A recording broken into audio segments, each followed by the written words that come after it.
What is your least favorite thing to do? Take out the trash, do the dishes, sweep, dust, mow the lawn, spend time with your siblings, maybe your in-laws. There are lots of things that each of us probably don't like to do.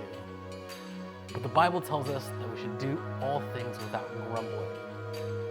So how many of us can say that we do that? That we're always happy and cheerful no matter what we do, what we're asked to do, maybe what we're voluntold to do. Do things without grumbling or dispute. I know I can't say that I do, and I'm guessing you're in the same boat that I am. But I'd like us to just think about what that might look like if we weren't to grumble, or we weren't to dispute, or we weren't to have a negative or a bad attitude. That we are to be joyful and cheerful. I was thinking back, I like to reflect back, and I thought back to the days when my daughter was just a baby.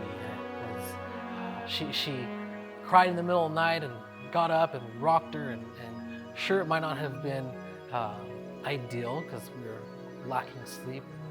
But I always thought back to how many people would want to be in my place, how many people longed for that moment. And so I didn't want to take that for granted. I didn't want to grumble because I wasn't getting my 8 hours of sleep. And so I thought about this moving forward and how I could apply that to my life in terms of I can do all things with a better attitude.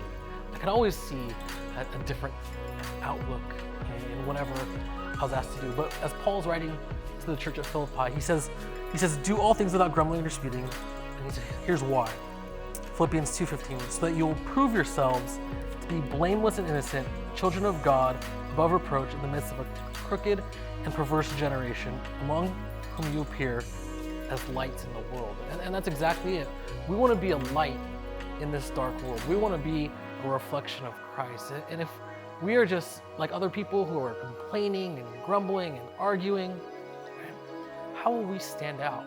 How do we look different than anyone else?